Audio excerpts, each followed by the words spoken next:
पाप का गुरु कौन। एक पंडित जी कई वर्षों तक काशी में शास्त्रों का अध्ययन करने के बाद गांव लौटे। पूरे गांव में चर्चा हुई कि काशी से शिक्षित होकर आए हैं और धर्म से जुड़े किसी भी पहेली को सुलझा सकते हैं। चर्चा सुनकर एक किसान उनके पास आया और उसने पूछ लिया, पंडित जी आप हमें यह बताइए कि पाप का गुरु कौन है। प्रश्न सुनकर पंडित जी चकरा गए। उन्होंने धर्म व आध्यात्मिक गुरु तो सुने थे, लेकिन पाप का भी गुरु होता है, यह उनकी समझ और ज्ञान के बाहर था।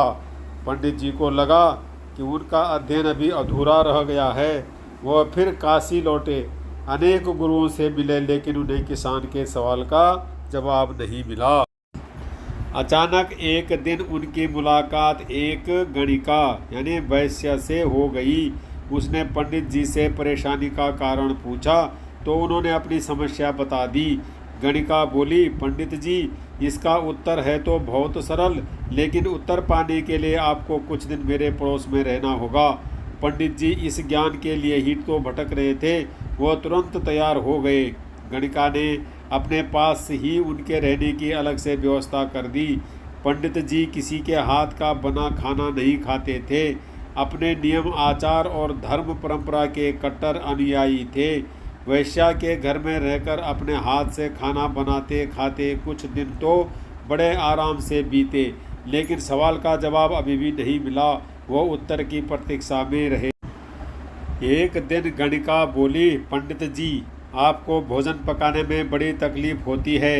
यहाँ देखने वाला तो और कोई है नहीं। आप कहें तो नहा धोकर मैं आपके लिए भोजन तैयार कर दिया करूं। पंडित जी को राजी करने के लिए उसने लालच दिया, यदि आप मुझे इस सेवा का मौका दें तो मैं दक्षिणा में 5 स्वर्ण मुद्राएं भी प्रतिदिन आपको दूंगी। स्वर्ण मुद्रा का नाम सुनकर पंडित जी विचारने लगे। पका पकाया भोजन और साथ में सोने के सिक्के भी, अर्थात दोनों हाथों में लड्डू हैं। पंडित जी ने अपना नियम, व्रत, आचार विचार, धर्म सब कुछ भूल गए। उन्होंने कहा, तुम्हारी जैसी इच्छा, बस विशेष ध्यान रखना कि मेरे कमरे में आते जाते तुम्हें कोई नहीं देखे। पहले ही दिन वैश्या ने कई प्रकार के पकवान बनाकर पंडित जी के सामने परोस दिए, पर जो ही पंडित जी ने खाना चाहा उसने सामने से परोसी हुई थाली खींच ली। इस पर पंडित जी क्रुद्ध हो गए और बोले, यह क्या मजाक है। गणिका ने कहा, यह मजाक नहीं है पंडित जी, यह तो आपके प्रश्न का उत्तर है।